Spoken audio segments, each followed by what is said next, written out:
Vet em Alta, o podcast da medicina veterinária Uniceplac. Vet em Alta. Olá pessoal, sejam bem-vindos a mais um episódio do nosso podcast Vet em Alta. Eu sou o Luiz, aluno do 7º período. Olá, eu sou o Davi, aluno do 9º período, e hoje vamos falar um pouco sobre a clínica de pequenos animais, que vem crescendo bastante na área da veterinária. E para isso, convidamos 2 especialistas nessa área que vão comentar com a gente um pouquinho sobre o mercado de trabalho, todas as atualizações que a gente vem falando um pouquinho mais. Primeiramente, iremos receber o professor Fernando, que ministra as matérias de Fisiologia Animal e Diagnóstico por Imagem. Professor Fernando, conte um pouco mais sobre a sua área de trabalho e a sua atuação na clínica de pequenos animais. Bom, primeiramente, boa tarde, obrigado pelo convite do Vet em Alta. Sim, hoje eu estou ministrando as disciplinas de Fisiologia e Bioquímica 2 e também Diagnóstico por Imagem, né? Além dos projetos integradores, que são relacionados à parte mais extensionista da faculdade. E a minha trajetória ela é bem ampla na medicina veterinária, eu sempre fui bem curioso.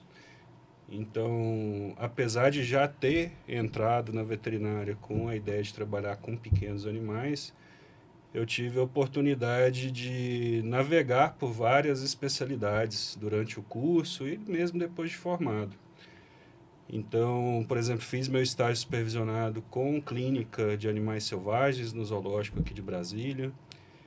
Na residência eu tive a oportunidade de trabalhar um pouquinho com grandes animais também nas fazendas da Universidade Federal de Uberlândia. E depois de formado, eu segui pelo caminho da clínica de pequenos, né? Inicialmente como uma clínica geral, generalista, e sempre tentando seguir pela área que mais me chamava a atenção na época, né? Desde o início, que era a parte da neurologia. Então, fui moldando a minha profissão, a minha carreira, para tentar trabalhar mais nessa área.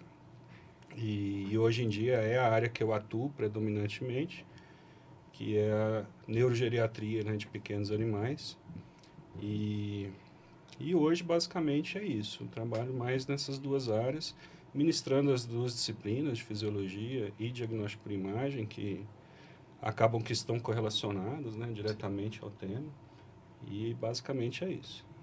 Muito legal, professor.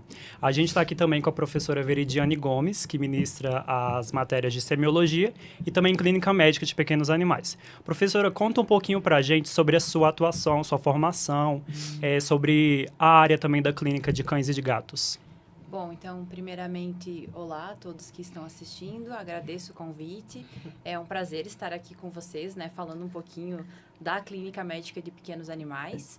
E, assim como o professor Fernando, eu também tive uma oportunidade muito grande de participar em várias áreas dentro da medicina veterinária durante a minha graduação. Mas diferente do professor Fernando, eu optei, lá no início, quando eu entrei na graduação, eu queria trabalhar com equinos.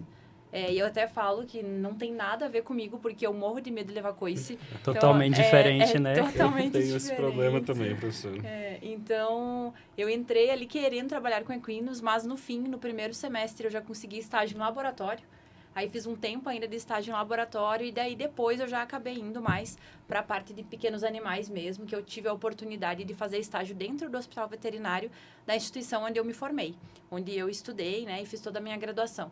E aí, posteriormente, eu acabei indo para a área de pequenos, me formei, fiz residência, tive a oportunidade aí de participar de áreas dentro da clínica de pequenos, né, da anestesia, cirurgia, por conta da residência, a gente tinha que participar dessas áreas, o que foi muito bom para o meu crescimento, né, e aprendizado. E aí, posteriormente, eu comecei a ir, nesse caso, já ir mais para a parte da nefrologia, que hoje é uma das áreas da veterinária que eu mais tenho apego, assim, e paixão. E sempre tentando evoluir e ajudar, né, quem eu posso, e também ajudar tanto os alunos quanto, né, os nossos pacientes, para que a gente consiga fazer sempre uma medicina veterinária de excelência. Show. Professores, como vocês veem o mercado de trabalho na clínica de pequenos atualmente? O que a gente vê, assim, apesar de, obviamente, ter um aumento considerável na quantidade de cursos e instituições, a gente vê também que é um mercado que também é crescente, né? Então, a gente ainda tem uma demanda crescente e ainda temos um espaço muito grande para ser ocupado. Independente se é um espaço em clínica geral, se é um espaço em internação de pequenos animais, que hoje é uma área que talvez seja um pouco renegada, talvez a professora Veridiana possa complementar alguma coisa nesse sentido, mas a gente vê rodando clínicas e hospitais, que é uma área que é muito deficitária, que precisa ter um veterinário e nem sempre tem, né? E talvez uma especialidade na área ali de intensivismo, alguma coisa nesse sentido seria bem interessante. Mas, enfim, além dessas áreas generalistas e do cuidado de animais internados, a gente tem também o crescimento das próprias especialidades. Especialidades que hoje estão muito em voga, mas que, não querendo revelar a idade nem nada disso, mas assim, que talvez na nossa época não fosse tão comum, né, velho? E a gente praticamente não via. Os profissionais que eram especialistas na época, ainda mais eu que sou formado no interior de Minas, a gente via como especialistas o ultrassonografista, o veterinário que fazia o raio-x, mas era muito difícil a gente ver um ortopedista, por exemplo, um nefrologista, um cardio era raríssimo. E hoje a gente tem essa disponibilidade, a gente tem esse aumento, né, na quantidade de veterinários se especializando e trabalhando na área. E eu acredito que a gente ainda tem muito a crescer nesse sentido. Óbvio, tem especialidades que são mais procuradas e a gente vai ter mais pessoas trabalhando. Por exemplo, talvez esteja errado, mas assim, de acordo com a minha realidade, eu vejo muitos veterinários especialistas, talvez ali em fisiatria e ultrassom, para a área de diagnóstico por imagem, mas não quer dizer, assim, eu pelo menos não acho que seja um mercado saturado ainda. Quem tem qualidade e quem procura se especializar e trabalhar de maneira adequada, ele vai conseguir o espaço dele tranquilamente. Então, eu vejo como, pelo menos pelos próximos anos, assim, eu acredito que a gente ainda tem muito a crescer, ainda tem muito espaço de mercado para ser ocupado. E o curso de veterinária bem feito e bem estruturado, ele vai levar o aluno, né, ou o graduando a se colocar de maneira adequada nesse mercado. Eu, pelo menos, penso dessa forma. Exatamente, são diversas áreas, né, e oportunidade não falta para a gente. Exatamente.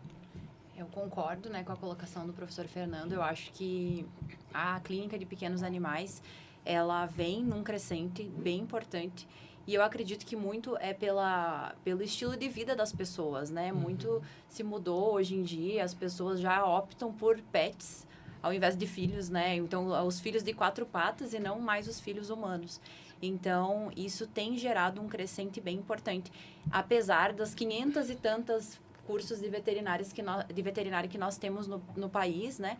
Contando aí o ensino à distância, que aí eu acho que é outro assunto bem complicado, né? Sim. Que gera uma discussão bem importante. Apesar de tudo isso, a gente ainda tem uma demanda muito grande de profissionais que tenham atenção e cuidado com aquele paciente, né? E aí entra bem nesse conceito que o professor Fernando falou, referente à questão das especialidades também. Porque a gente precisa do clínico geral e quando nós saímos da graduação, nós somos generalistas, então a gente vai sair como clínico geral e posteriormente que aí o veterinário ele vai buscar uma especialização para seguir uma área mais específica. Só que o clínico geral sempre vai estar presente naquele profissional e ele é necessário, né? Sim. E aí a gente tem N especialidades hoje, cada dia mais aparece especialidade. Até poucos dias a gente não tinha um especialista em infectologia e hoje a gente já tem. Não tínhamos especialista em hematologia, nós temos. Então, cada vez mais o mercado vem pedindo que o veterinário se profissionalize cada vez mais, que busque mais atualização e que busque novas especialidades também, porque o nosso paciente, ele exige isso. Então, eu sempre falo, olha, a medicina veterinária, ela também precisa das especialidades que existem na medicina humana, porque as doenças são muito parecidas, né? Elas estão presentes ali. Então, essa questão da graduação mesmo, quando eu estava na graduação, eu tinha uma professora de clínica que ela também era especializada em cardiologia e neurologia. E aquilo ali era a especialização que tinha em toda a região. Eu sou do norte do Rio Grande do Sul e era o que existia ali naquela região do norte do Rio Grande do Sul, aquela profissional com aquelas 2 especializações. E ali acabou, não tinha mais outras especialidades. Então, a demanda e o mundo, ele está exigindo essa atualização e essa necessidade de veterinários no mundo.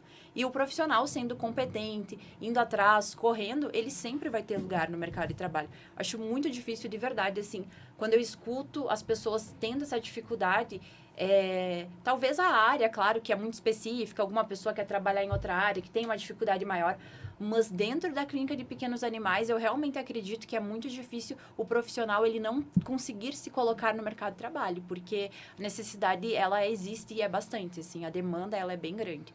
Então, eu penso que só tem a crescer cada vez mais, mas nós devemos sempre estar nos atualizando para melhor atender, né, os nossos pacientes, com certeza.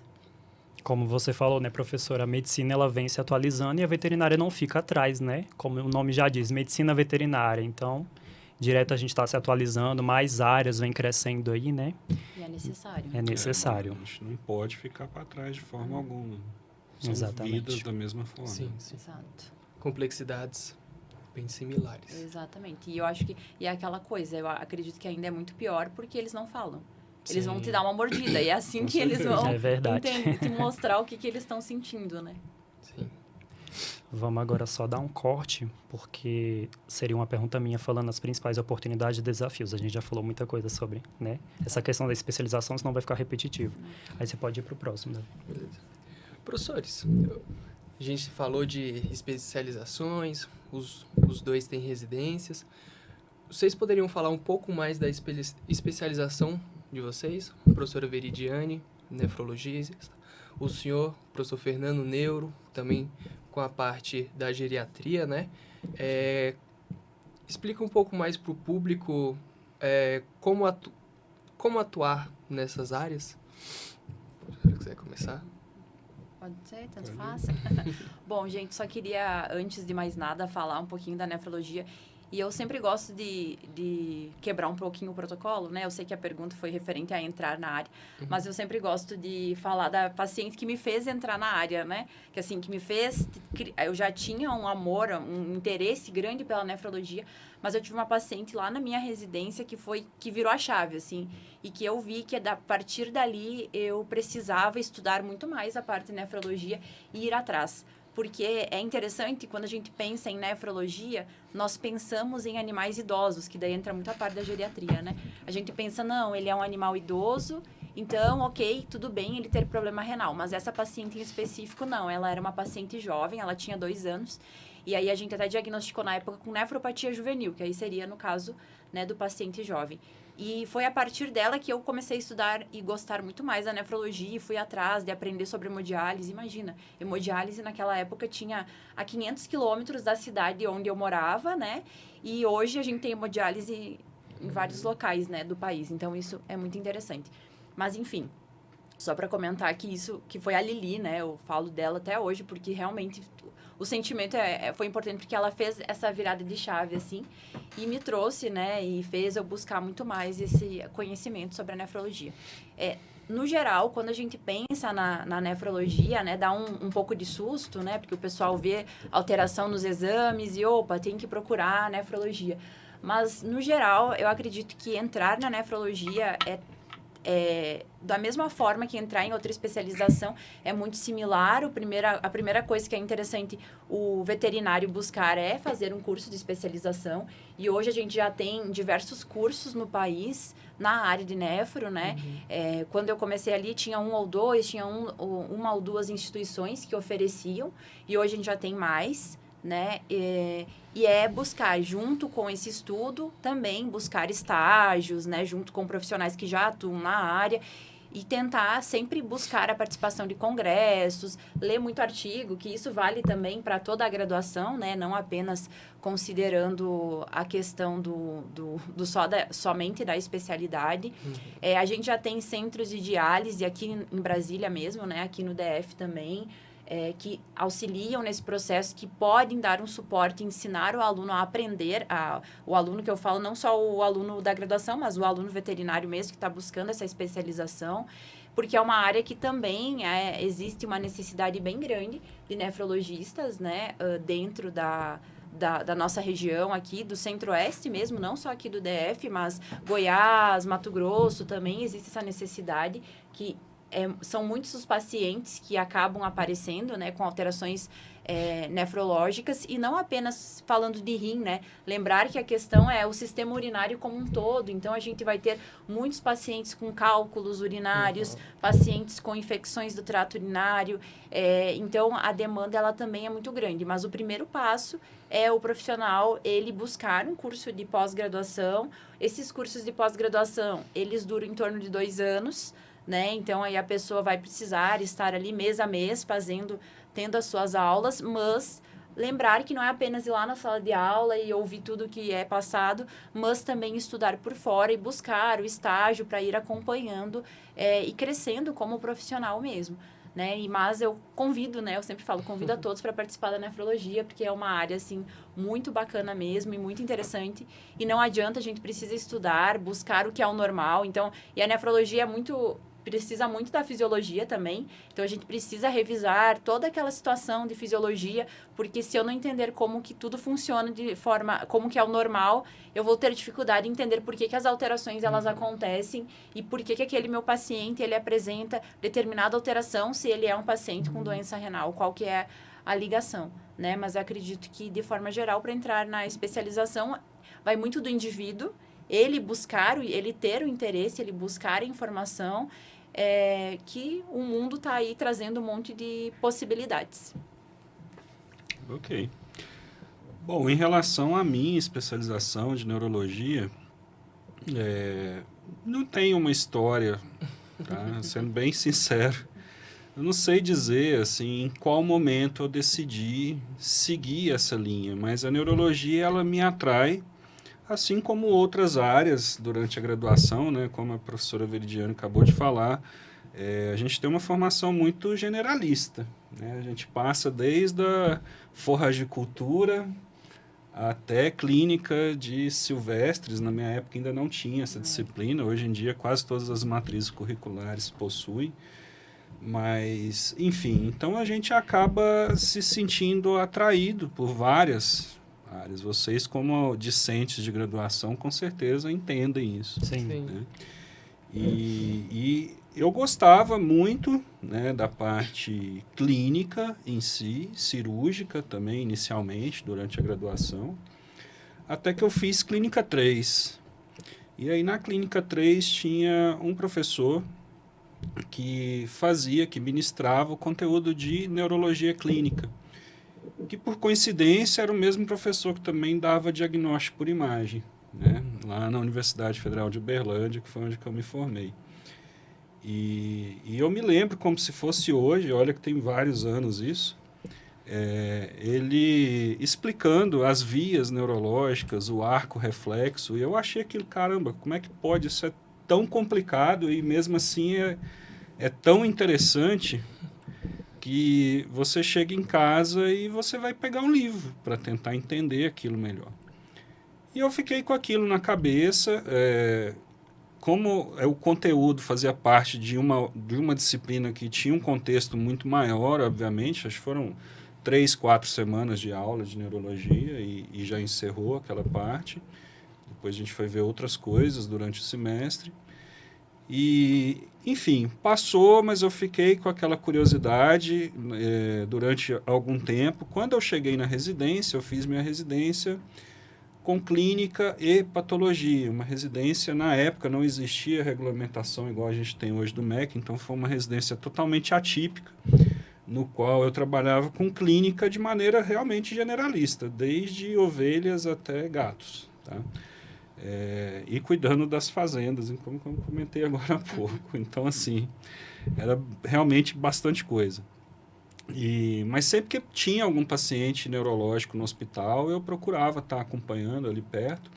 E uma outra função que eu tinha na residência era a patologia, realmente fazer necrópsia e fazer os histopatológicos do hospital, né, durante um tempo. E eu fiquei 2 anos cumprindo essas funções e a curiosidade foi só aumentando. Como na residência praticamente a gente não tem vida, né? Então, são várias horas semanais de trabalho e com várias coisas ao mesmo tempo. Eu não pude ali ainda me aprofundar, não conseguia parar para fazer isso. Quando eu terminei a residência, eu já fui direto trabalhar em um hospital 24 horas, isso já vindo aqui para Brasília. E também sem muito tempo para poder sentar e fazer uma pós e especializar naquilo. Mas eu já cheguei aqui em Brasília com o intuito de prosseguir na carreira acadêmica e já entrar... não numa pós de especialização, mas no mestrado e fazer um doutorado logo em seguida. Então, com um pouco tempo que eu tinha vindo para Brasília, eu já fui na UNB, já fui tentar conhecer alguns professores que trabalhassem na área que eu queria. E, de novo, né, eu chamo de coincidência, mas obviamente talvez não seja, né, que eu encontrei um professor que estava fazendo trabalhos, não na área da neurologia clínica, mas na área da neurologia em pesquisa, de ciência translacional, da gente estudar células do sistema nervoso isoladas em cultivo celular, para a gente tentar achar alguns tratamentos que fossem inovadores, principalmente para células neoplásicas intracranianas. E eu achei aquilo fantástico, comprei a ideia, fiz meu mestrado nessa área e defendi o mestrado, entrei em seguida já no doutorado com a ideia de continuar o trabalho do mestrado, mas com foco mais em desenvolver o modelo. Então, no doutorado eu tive a oportunidade de ir para uma faculdade na Alemanha, onde eu desenvolvi um modelo de desenvolvimento tumoral em camundongos. E esses tumores que eu desenvolvia nesses modelos eram exatamente tumores intracranianos, no caso gliomas. E esse trabalho foi muito bem reconhecido, assim, foi o primeiro trabalho de desenvolvimento de gliomas em camundongos transgênicos. Então ele é muito bem citado e todo esse estudo, toda essa investigação que eu fiz durante essa pós-graduação foi só, óbvio, a gente ganha muito conteúdo, mas também gera mais curiosidade sobre aquilo. E eu fui sentindo cada vez mais a necessidade de transformar aquele conhecimento que eu estava adquirindo de forma na pesquisa para prática clínica.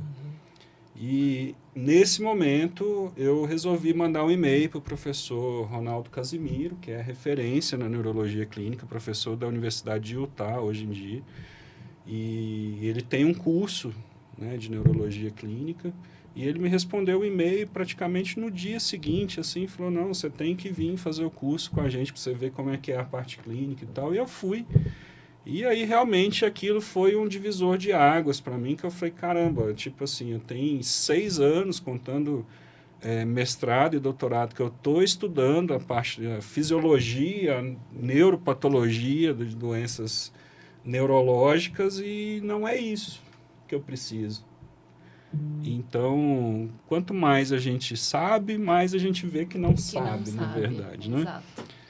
E esse divisor de águas me fez ir atrás e fazer uma pós e outra. Estou matriculado em outra agora, dessa vez internacional, em neurologia. Então, para tentar aprender o mínimo, para trazer alguma coisa de nova, né, para os pacientes, para tentar melhorar a qualidade de vida, né? E, enfim, contribuir com a clínica neurológica que muitos pacientes precisam e também é uma área que tem poucos profissionais, né? Ou não são profissionais tão acessíveis assim.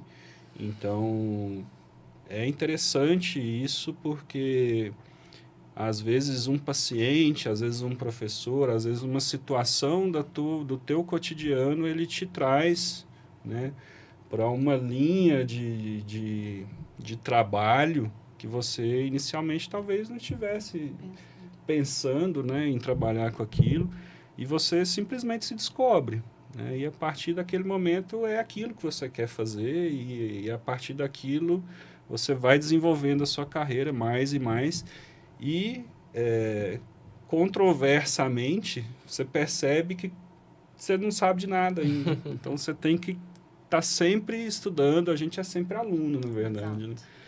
Porque quanto mais você estuda, mais você vê que ainda falta muito para aprender em relação àquilo. Verdade, Então, verdade. assim, é uma pergunta simples que você me fez, já tem acho que meia hora que eu tô falando.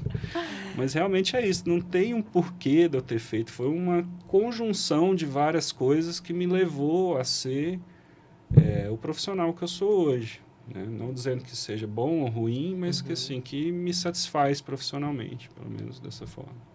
E o objetivo é nunca parar de estudar, né? Exato. Como a gente já falou aqui, explorar as diversas áreas que a gente tem na veterinária, né? E eu queria que vocês falassem um pouquinho pra gente quais são as competências, as habilidades que o profissional deve ter para seguir essas áreas, por exemplo, as áreas que vocês já seguem, né, hoje em dia. Olha, do lado, lógico, independente de qualquer especialização, e isso, ou para qualquer profissão, a gente divide essas competências e talvez até em soft skills e hard skills, né? Vamos dizer dessa forma. As hard skills seriam os conhecimentos básicos ali do assunto, né? Que são, obviamente, extremamente importantes. Você tem que ter o conhecimento da fisiologia. Na minha área de neurologia, e até por isso que hoje eu dou aula de diagnóstico por imagem, porque eu tive que fazer uma pós de diagnóstico por imagem para saber o que eu estava vendo nos meus exames. Então, a gente trabalha muito em conjunto, isso tanto na medicina veterinária quanto na medicina humana. A geriatria, ela também entra nesse combo, porque assim, a média de idade dos meus pacientes é 14+, então assim, tem que ter um entendimento de que a fisiologia de um paciente acima de 8 anos ela é diferente, então não tem como, né? Mas, enfim, isso são hard skills, né? Que você começa a desenvolver desde essa graduação e que, obviamente, é super importante. Mas as soft skills também são importantes. Como lidar, como você transmitir todo esse conhecimento que você tem de maneira objetiva, clara e didática para o tutor. Não adianta você querer impor ou explicar para ele de uma forma acadêmica algo que não é do convívio dele. Então, essa forma de lidar, de relacionar, de conversar com o tutor e saber explicar a real situação sem omitir gravidade, não é nada disso. Mas isso é extremamente importante. Então, eu gosto sempre de separar nesses dois contextos, tá? Porque eu acho que na parte profissional é o que pega mais. Eu acho que tu foi perguntando, Luiz, e eu fui pensando aqui. Eu acho que a primeira coisa que a gente precisa ter, assim, claro que isso não é uma regra, porque é uma opinião minha mesmo, né? É curiosidade. Você tem que ser uma pessoa curiosa. E é o curioso ali querendo saber mais, buscar mais. Que daí entra bem nessa questão de quanto mais a gente estuda, mais a gente vê que não sabe nada. Que tu tem que aprender muito mais. E aí até eu fico pensando às vezes, nossa, eu acho que eu queria voltar na minha graduação, que eu ia começar a ler os artigos daquele ano, pelo menos, para ir atualizando. Porque daí quando tu para hoje, começa a pesquisar artigos que tem sobre um determinado tema, tu vê que tu não leu nada que existe sobre o tema, né? Então eu acho que ser curioso, assim, sempre buscar mais, né? Porque às vezes as pessoas elas se acomodam, não, eu fiz essa especialização, eu já me formei, agora eu vou me acomodar e ficar aqui. Não, na verdade a gente não pode se acomodar, a gente tem que ser, nós temos que ser curiosos, né? E buscar sempre mais. E aí entra isso, às vezes, que nem na nefrologia, a gente precisa muito do diagnóstico por imagem também. A gente tem que saber muito, principalmente sobre ultrassonografia. Aí eu também acabei indo atrás de uma especialização em diagnóstico por imagem, porque eu precisava daquilo.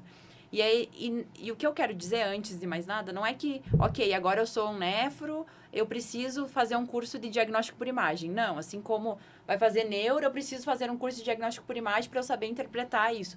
Mas eu preciso entender o que eu peço, né? Os exames que eu peço. Então, eu sempre comento, né, que olha só, eu vou pedir um exame, mas eu tenho que saber por que eu quero pedir aquele exame.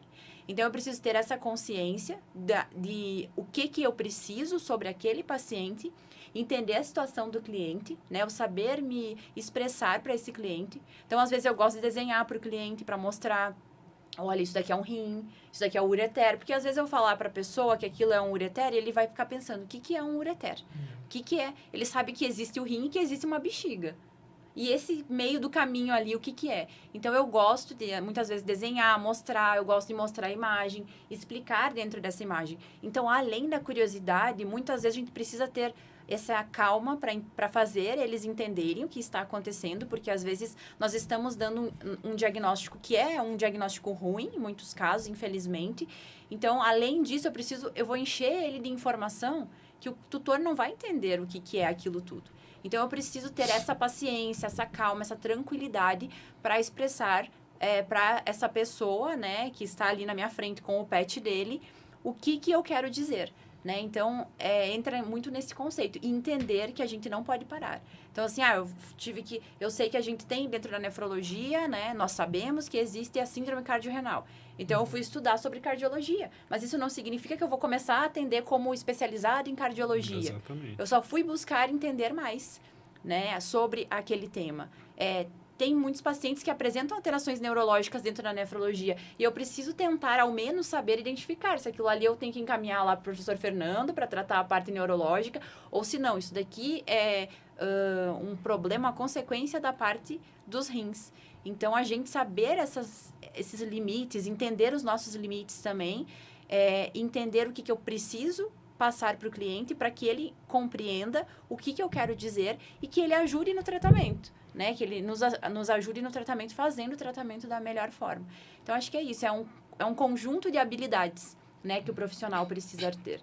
E esse conjunto, só puxando um lado agora para o nosso lado de docência, né, Veri? Que é importante a gente ter essa ideia até para passar para vocês também, né? E no diagnóstico por imagem, eu vou comentar um pouquinho agora das minhas duas disciplinas. No diagnóstico por imagem, o que eu tento passar para as turmas é justamente isso que a prof acabou de dizer agora. Saber como pedir o exame. Lógico, a gente tem que falar de segurança radiológica, a gente tem que falar das técnicas e o que é dito, né? Mas o que eu acho mais importante é o aluno sair com a consciência e a tranquilidade de saber pedir o exame correto para aquele quadro clínico que ele está atendendo. Uhum. Porque depois, se ele quiser ser um radiologista, se ele quiser ser um ultrassonografista, ele vai fazer a pós dele, né? E aí, realmente, para atuar, diferente da nossa, hoje eu não trabalho fazendo exame de imagem por aí, de forma nenhuma, não é o meu objetivo. Realmente eu quis fazer para ter o conhecimento e para entender. Mas se o aluno quiser seguir por essa área, ele vai fazer os seus mais 2 anos ali para entender corretamente as técnicas e tudo. Mas ele formando, ele precisa, atuando na clínica geral ali no início, na formação generalista dele, ele tem que sair sabendo que tipo de exame. Por exemplo, e aí talvez a professora me corrija se eu estiver falando bobagem. Mas, por exemplo, se a gente tem um quadro obstrutivo, muitos deles a gente consegue diagnosticar com raio-x, mas é a melhor opção hoje em dia? Não, o ultrassom vai te dar muito mais informações. Exato. Né? Se realmente tem um fluxo totalmente obstruído, se não tem, até outras coisas relacionadas. Então, é importante que o aluno tenha esse conhecimento. E na fisiologia, eu, pelo menos quando eu fiz isso há quase 20 anos atrás, a gente tinha uma visão muito isolada da fisiologia, né? Era aquela coisa de pegar o livro e, porque a fisiologia renal, ela acontece dessa forma. Hoje, eu tento trazer, talvez até pelo meu trabalho como clínico, eu tento focar as disciplinas com um objetivo clínico. Sim. Que eu acho que fica mais fácil de você contextualizar aquele assunto, né? Então, eu trabalho muito hoje com casuísticas clínicas, né? Na fisiologia, eu tenho adotado isso bastante, porque é importante você entender aquele contexto do funcionamento fisiológico, mas também a aplicabilidade daquilo na vida de formado. Sim. Né? Então, não adianta eu chegar e querer só explicar os 3 tipos de filtração glomerular que estão presentes ali, sem explicar para o aluno, ou sem contextualizar para ele por que ele vai precisar daquilo depois. Então, tem que ter uma historinha de um gato com uma situação para ele, depois que ele viu aquele processo, para ele entender o que está errado naquilo. Eu acredito que vai facilitar depois para ele também entender a patologia e quando chegar na clínica também, para montar o quebra-cabeça clínico também vai facilitar. Então, assim, a gente começa a inserir, né, essas habilidades, sejam elas de soft ou hard, desde a graduação. Eu acho que é papel nosso como docente tentar fazer isso. E são algumas habilidades que nós não conseguimos apenas em sala de aula, né? Com certeza. E- A maioria delas, eu digo. E existem alguns projetos aqui na faculdade que até os professores estão à frente, que é justamente para desenvolver esse extra-sala, né? E quais são os projetos que vocês estão à frente? Como isso pode impactar na formação dos alunos, né? Sair de sala, ter essa vivência, esse contato com o tutor, com o porquê pedir um certo exame e entender que existe um caso e não vai sair pedindo todos os exames que está ali na frente, né? Tem que entender que a questão financeira do tutor, né? Então tem um certo passo a passo a seguir. Com certeza. Bom, assim, eu acho que a primeira coisa nessa tua questão é a gente entender que o ensino superior ele tem um tripé de apoio, né? A gente não consegue separar ensino de pesquisa e ensino de pesquisa e extensão. Então, a nossa base educacional superior no país, ela está intimamente entrelaçada nesses 3 pontos, né? Então, não adianta nada eu querer chegar numa sala de aula e lecionar sobre fisiologia ou sobre diagnóstico por imagem, ou seja, qualquer outra disciplina, sem eu mostrar pesquisas científicas daquela área para o aluno, para ele entender um contexto crítico e um contexto de pesquisa realmente. E, da mesma forma, não adianta eu querer mostrar a pesquisa, um contexto crítico, e não levar ele para apresentar aquele conhecimento para a comunidade, chegando na área da extensão. Então, pelo menos nos projetos hoje que a gente tem tocado na clínica de pequenos, eles estão relacionados a esses 3 pontos. A gente ensina o aluno em sala de aula, depois a gente leva ele para a clínica, para ele vivenciar aquilo que ele aprendeu, estudando com artigos, com material de apoio, e ele vai translacionar aquele conhecimento que ele adquiriu para os tutores que ele vai estar aprendendo. Não necessariamente só no atendimento clínico, mas, por exemplo, hoje eu tenho 2 turmas de 5º período no projeto integrador, que eles vão conversar com os tutores na frente do hospital sobre doenças específicas.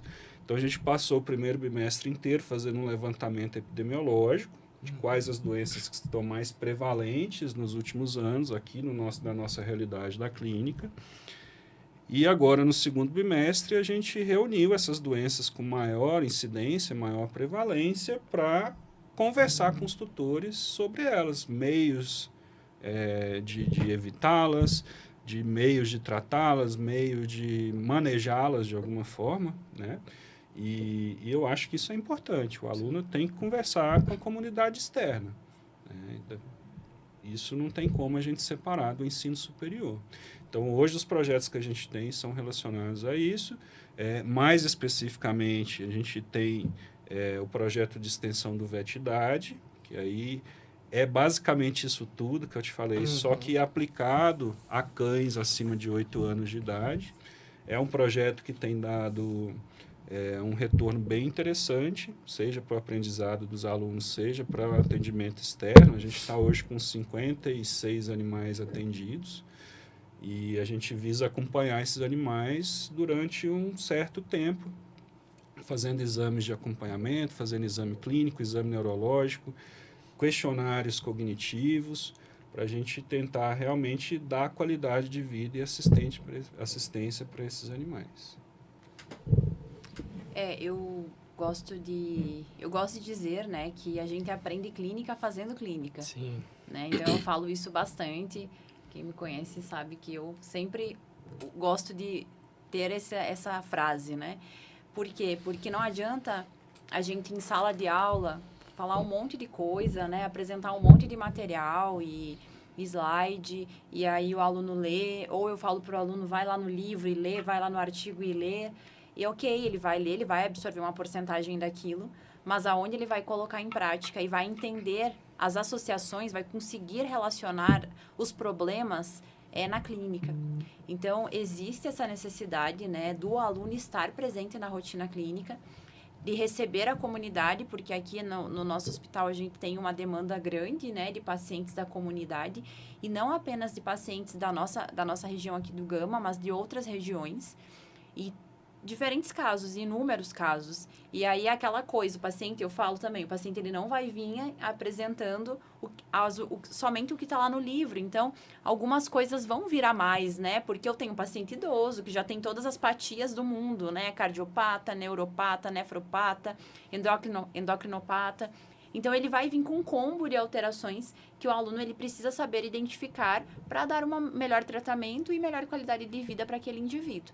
Então, a gente tem o projeto de extensão, que é a aprendizagem ativa, onde os alunos conseguem participar da rotina clínica do hospital e eles têm uma liberdade bacana para fazer o atendimento clínico, para discutir a parte de diagnóstico, né, juntamente com os veterinários, auxiliar na prescrição desse paciente, porque é ali que o indivíduo aprende, né, o aluno vai aprender tanto a tratar os problemas, mas também atuar com a medicina veterinária preventiva. Então, tanto que um dos primeiros assuntos que eu gosto de conversar na aula de clínica médica de pequenos é sobre a questão de vacinação. Porque são doenças que nós conseguimos gerar uma proteção por meio da vacinação. E falar não somente, não, você tem que vacinar o paciente, mas que o tutor entenda que quando ele chegou com um filhote no hospital, que o aluno saiba dizer para aquele tutor quais são os cuidados que ele precisa ter. Porque ali a gente está recebendo um paciente, né, jovem, filhote, que vai ter aí anos ao lado daquela família e talvez ele seja o paciente daquele veterinário durante anos também. Então, a gente também precisa aprender a trabalhar com isso e eu acredito que a extensão, essa possibilidade que os alunos têm de estarem dentro da rotina clínica do hospital ajuda muito nessa formação também, né? Quem já passou por lá sabe, vocês passaram por lá, vocês sabem que isso é bem importante mesmo. E aí, junto também, a esse semestre eu tenho 2 projetos de extensão relacionados à parte da pesquisa, daí que pega isso que o professor Fernando falou, que é um levantamento, aí a gente optou por fazer levantamento de dados mesmo para entender a nossa demanda com parvovirose e sinomose e com doença renal crônica, aí eu puxei um pouquinho a sardinha para o meu assado, né? Porque são doenças que acontecem com frequência. A parte das da doença renal crônica a gente vê em várias regiões, né? Mas a parvovirose e sinomose são doenças que acontecem em regiões mais específicas. Então, eu acredito que isso também nos auxiliará a entender como que é essa questão da ocorrência das doenças aqui no Gama e fora daqui também, né? Então, aí eu tenho 4 alunas que estão fazendo esse levantamento da rotina clínica do hospital, né? Elas pegaram dados do ano passado e desse ano, para que a gente consiga fazer esse levantamento e tentar medidas, tanto para a prevenção, além da vacinação, o que mais que poderia ser feito, né? No caso da doença renal, não temos vacinas, obviamente, mas o que nós podemos fazer para ajudar esse tutor que tem o seu pet, seja um gato ou seja um cachorro, a não desenvolver a doença renal crônica e, no caso, obviamente, dos cães, pensando nas doenças infecto-contagiosas, né? Mas sempre tentando lembrar que não tem como nem ficar só lá na prática, mas também não ficar apenas na teoria, porque o mercado de trabalho vai exigir isso do aluno, que ele consiga compreender aquele paciente que está na frente dele, e não somente o paciente, mas a família do paciente, que é o que vai ajudar o sucesso, né, no tratamento desse indivíduo. Então, eu considero que isso tudo ele acaba ficando relacionado e que a gente precisa buscar em sala de aula e tentar sempre estimular a curiosidade, né, dos alunos para que ele que eles busquem, que eles não fiquem só na dependência do material que o professor disponibiliza ali na sala de aula, mas que eles corram atrás, que eles tentem buscar estágios, que tentem buscar possibilidades em outros locais e não também apenas na nossa clínica veterinária, né? Para que eles possam ver outras realidades e assim crescer como profissionais. Claro. E que bom, né, que nossa universidade ela é tão rica, né, nessa questão de buscar aprendizado, né? A gente tem os grupos de estudo, as metodologias de aprendizagem ativa, como a professora Veridiane falou. Tem também projetos de iniciação científica, muita coisa aí que pode impactar, né, nos nossos estudos, nós que somos, né, os futuros clínicos, futuros veterinários. Muito bom ouvir isso de vocês também. E por experiência própria, né? Eu participei 2 semestres da aprendizagem ativa da senhora, de outras, e foi extremamente gratificante e enriquecedor para a formação mesmo, sair da parte teórica e colocar aquilo em prática. Nem tudo que a gente vê na teoria é daquele jeito, né? Então, lidar com tutores, com os animais, né? Só ele fazer um acesso, às vezes o animal é extremamente agressivo, então é muito boa essa parte da faculdade de possibilitar, ter essa oportunidade de ter a prática, né? Então, acredito que estamos chegando ao fim do nosso podcast, né? Professores, quais são as mensagens, depois de várias dicas que vocês já deram, né? Que vocês gostariam de deixar para os futuros veterinários e os alunos que estão acompanhando a gente? Olha, eu acho que vou deixar uma mensagem bem simples, mas para mim, assim, a que é fundamental é nunca deixar de estudar. A gente não pode se acomodar, como a professora Veri falou agora há pouco. A acomodação na medicina veterinária, e obviamente que na medicina humana também é da mesma forma, na enfermagem, enfim, qualquer área de biomédicas, o acomodar não é uma palavra que seja compatível com nenhuma dessas profissões. Então, a gente tem que se mostrar e se colocar sempre como alunos, né? Sempre com curiosidade, né? E sempre com a humildade de saber que a gente tem muito a aprender ainda. Né? Então, eu acho que a mensagem principal que eu queria deixar era essa.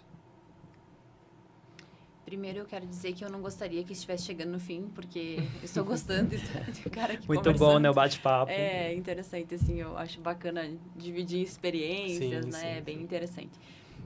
Mas eu gosto de falar muito, né? Então, é muito difícil, assim, para eu reduzir, que nem o professor Fernando fez, falar em poucas palavras o que ele disse.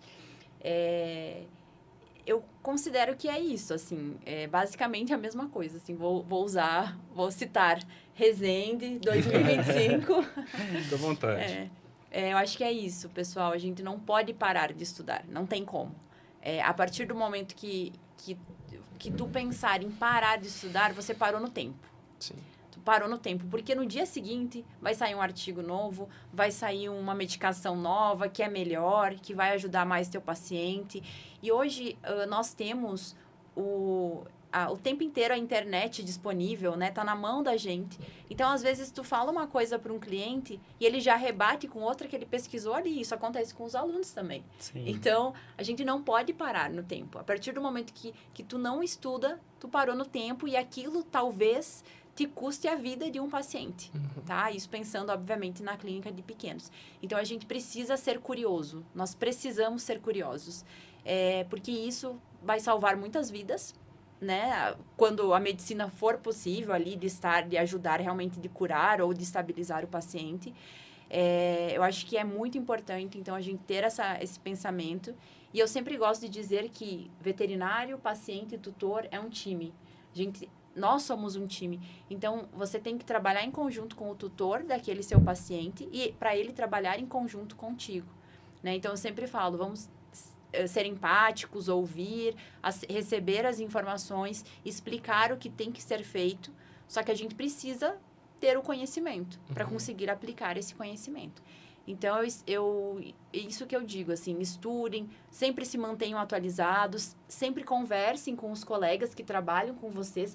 Discutir casos é muito interessante também, porque pode dar um start, alguma coisa que vocês não viram, que aquele outro colega que está de fora daquela situação, ele vai conseguir enxergar. Então, a gente também tem que saber trabalhar em equipe, né? Então, isso também é outro ponto. Às vezes, o pessoal tem um pouquinho de dificuldade, mas, infelizmente, tem que trabalhar, né? Às vezes, os alunos ali têm uma risga, tem que trabalhar em equipe, gente, não dá para deixar. Tem que Faz saber parte, contornar né? também, faz parte. Exatamente, faz parte, é a vida.